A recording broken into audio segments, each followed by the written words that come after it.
नमस्कार, मैं साकेत कुमार। आप नवभारत टाइम्स देख रहे हैं। कुछ दिनों पहले बीपीएससी शिक्षक बहाली की प्रक्रिया पूरी की गई है। रिजल्ट आया, जो नियुक्ति पत्र था वो बांटा गया। लेकिन अब कई ऐसे शिक्षक अभ्यर्थी हैं जो पटना के गर्दनीबाग धरना स्थल पर आमरण अनशन पर बैठे हुए हैं। आप देख सकते हैं कि जो शिक्षक अभ्यर्थी हैं किस तरीके से आमरण अनशन पर पिछले 3 दिनों से बैठे हुए। आखिरकार जानते क्या कारण है, क्या मांगे हैं, क्यों ये लोग आमरण अनशन पर बैठे हुए हैं।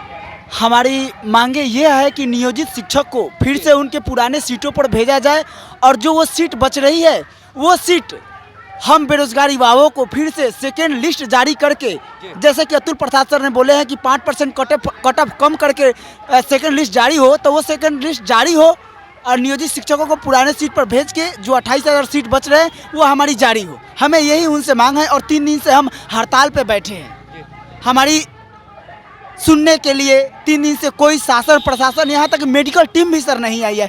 यहाँ 3 दिनों से अनशन पे हमारे साथी लोग मित्रगण बैठे हुए हैं।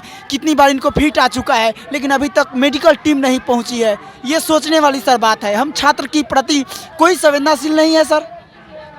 मैं बिहार सरकार से कहना चाहता हूँ, हम अपने राज्य प्रदेश के मुख्यमंत्री से कहना चाहता हूँ कि हमारी भी बातों को सुना जाए सर। आप हमारे गार्जियन हैं, मुखिया हैं, इस राज्य प्रदेश के मुख्यमंत्री हैं, तो आपको तो हमारी सुननी पड़ेगी। बाहरी वाले नौकरी ले जा रहे हैं, हम बिहार के होके बाहर हो गए सर। ये कैसा छलावा है सर। आप हमारी बातों को सुने प्लीज़। आपसे आग्रह है कि फिर से सेकेंड लिस्ट को जारी किया जाए और नियोजित शिक्षकों को उनके गंतव्य स्थान पर फिर से भेजा जाए। और कट ऑफ लिस्ट जो आप बोले हैं कि 5% कम करने के लिए, तो वो 5% कम करके फिर से सेकेंड लिस्ट को जारी किया जाए और फ्रेश रिजल्ट दिया जाए सर। देखिए, कुछ ऐसे अभ्यर्थी हैं जो कि आमरण अनशन पर बैठे हुए, लेटे हुए, इनसे भी जुड़ने की कोशिश करते हैं। थोड़ा उठ जाइए। ये बता सकते हैं कि 3 दिनों से लगातार आप लोग आमरण अनशन पर बैठे हुए हैं, क्या मांगे हैं और कब तक इस तरीके से बैठे? हमारी मांग सर बस एक ही है कि कोई भी नई रिक्ति बेरोजगारों के लिए अधिकार आती है, ना कि जो रोजगार हैं। तेजस्वी सरकार, तेज रफ्तार जो खुद को कहती है, उन्होंने तो वादा किया था कि इतने लाख युवाओं को नौकरी देंगे, रोजगार को। तो सरकार मुझे ये बताएं कि रोजगार किसे दी जाती है, बेरोजगारों को या रोजगारों को? जिसके पास रोजगार है बेरोजगारों को दी जाती है। आपने डंका तो पीट दिया कितने लाख रोजगार, लेकिन नहीं दिया सरकार। मैं प्राथमिक की बात करूंगा, हम सभी भाई प्राथमिक शिक्षक के हैं। प्राथमिक में कि आमरण अनशन पर आप लोग लेटे हुए, काफ़ी ज़्यादा हालत भी आपकी जो है वो नाजुक लग रही है, ख़राब लग रही है। कब तक ऐसे रहिएगा? सर मेरा एक ही चीज़ कहना है कि हिम्मत के साथ हार जाएंगे लेकिन हिम्मत से कभी नहीं हारेंगे, और जब तक रहेंगे जब तक सरकार नहीं, क्योंकि ये सरकार की जवाबदेही है।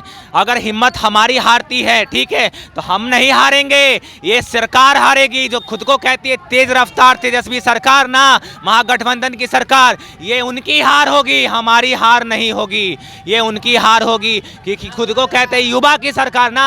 अगर युवा की सरकार मतलब वो पूरे युवा को रिप्रेजेंट कर रहे हैं।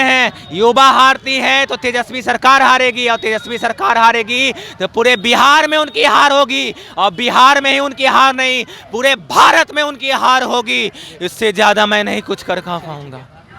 ये बताइए कि आपके साथी की हालत काफ़ी ज़्यादा नाजुक है, आप भी लेटे हुए हैं, क्या कब तक ऐसे रहेगी? जब तक कि हमारी सरकार तक में हमारी मांग न पहुंच जाए तब तक हम यहीं पर बैठे रहेंगे मृत्यु शैया पर, या फिर यहाँ पर हम ज्वाइनिंग लेटर लेके जाएंगे, या फिर यहाँ पर हमारी आरती उठेगी। और हम एक बात बोल देना चाहते हैं कि हम मुसलमान हैं, मुसलमानों को सबसे ज़्यादा तेजस्वी सरकार पर, लालू पर विश्वास हमारे दादा परदादा से रहा है, और ये विश्वास कमज़ोर ना हो तेजस्वी सरकार, नहीं तो हमको इलेक्शन 24 में हम दिखा देंगे पूरा।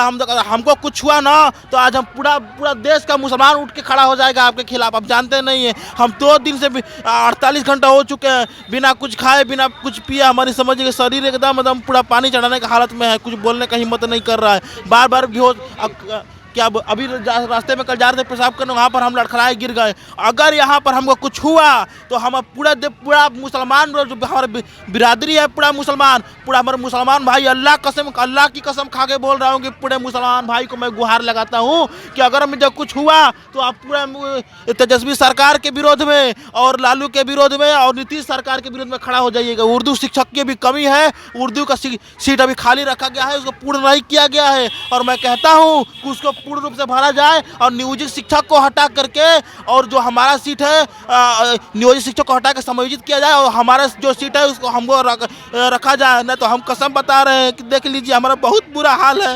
यहाँ पर हमारा खाना पीना दाना सब बंद है। अगर कुछ भी हुआ तो पूरा भारत, पूरा बिहार नहीं, पूरा भारत का मुसलमान आपको दिखा देगा अपनी ताकत। आप देखिए नीतीश सरकार, हमको बस यही मांग है कि हमारी जो सीट है हमको पूर्ण रूप से भरा जाए, बस यही मांग है।